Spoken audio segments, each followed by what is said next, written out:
You can't always see bad weather coming, so it's essential that you're able to see through it when you drive. Michelin wiper blades with advanced technology hug your windshield like a Michelin tire hugs the road, channeling away water, snow, and ice so you can see clearly, drive confidently, and breathe easy. Michelin wiper performance, clearer than ever. Upgrade to Michelin premium wipers today at Walmart, Amazon, and other fine retailers. Do you dream of early retirement, receiving passive income each month from your rental properties? Make that dream a reality by investing with a team that has helped thousands of investors achieve early retirement through real estate investing. Rent to Retirement offers fully turnkey properties that are newly built or renovated, leased, and professionally managed, allowing you to invest with confidence out of state. They have single-family, multifamily, new build, and syndication opportunities across multiple markets. Rent to Retirement assists investors in learning how to build a comprehensive business plan with the best investment and tax strategies to achieve financial freedom through real estate investing. There's no excuse not to get started in real estate investing when you have the right team and systems already in place. To learn more, visit renttoretirement.com/daily. That's renttoretirement.com/daily. Or call 800-311-6781.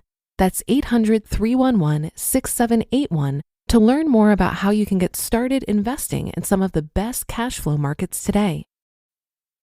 This is Optimal Finance Daily, episode 2263. The value of growing your career is worth millions more than I thought, by ESI of ESImoney.com. And I'm your host and personal finance enthusiast, Diana Merriam. Hello again, and welcome to Optimal Finance Daily, the show where I read to you from some of the best money and finance blogs on the web each day of the week, all for free, and then offer my commentary at the end. So let's hear today's post and start optimizing your life. The value of growing your career is worth millions more than I thought, by ESI of ESImoney.com. Anyone who's read or listened to ESI Money for more than 15 seconds knows I'm a fan of growing your career and thus your income. It's one of the keys that's allowed me to retire early and a vital part of the E or earning in ESI. That's why I write posts like 2 huge reasons why your career matters, which highlights that 1, your career is your biggest financial asset worth millions of dollars. And 2, if you take the right steps, you can make it worth millions more. And then I followed that up with the post, How to Manage Your Career to Make Millions More, to tell you how to make the most of your career. In the first post, I said, quote, even if you only earn 1% more than average, you end up with over $1 million more. And if you do a bit better than that, you can literally earn millions more during your lifetime, end quote. Based on this, I regularly say that growing your career could earn you an extra $1 million or more over your working lifetime. Turns out I severely underestimated. Career value. Let's begin in estimating the value of a career. Let's assume a starting salary of $40,000, 3% pay raises per year, and a 45-year career. Given these, this person will earn just over $3.7 million during their working career. If the other 2 assumptions hold steady, but he averages 4% pay increases per year, he earns over $4.8 million during his career. Carrying on a bit, a 5% average nets almost $6.4 million, and a 6% yields $8.5 million. So you see how managing your career to eke out an extra % or 2 is well worth the effort? Extra earning is the tip of the iceberg. But these numbers are just the straight impact of a percentage applied over 45 years. What I forgot to do is add in the value of the extra money each year and what it would be worth if invested. So let's compare 3% average raises versus 4% raises. In year 10, Mr. 3% makes $52,000, while Mr. 4% makes almost $57,000. That's a difference of $5,000. What if Mr. 4% took that money and invested it for the next 35 years? And what if he did that for every year where he earned more than Mr. 3%? That would probably add up to a significant amount, right? Well, I ran the numbers and here are the results. At an 8% return, it's $3.2 million. So an extra 1% in earnings nets Mr. 4% an extra $1 million over Mr. 3%. If Mr. 4% invests that difference at 8%, he ends up with $3.2 million more instead. Now, some fuss budgets may say that 8% isn't sustainable. So here are the results at various rates of return. At 5%, it's an extra $2 million. At 7%, it's an extra $2.7 million. And at 10%, it's an extra $4.7 million. And remember, this is just the 1% difference in earnings. If the difference was higher, the results would be much higher. Here are the numbers at an 8% annual return. A 1% difference in salary invested at 8% for 45 years yields an extra $3.2 million. A 2% difference in salary invested at 8% for 45 years yields an extra $7.3 million. And a 3% difference in salary invested at 8% for 45 years yields an extra $12.4 million. This assumes that the guy earning more keeps his lifestyle the same as the other guy, which probably won't happen. But with an extra $12.4 million available, he can have some lifestyle increase and have plenty left over. Of course, there are lots of variables. The amount you earn over average, the years you work, the starting salary, and the investment rate. They all work together to impact the final number. But the general conclusion stands.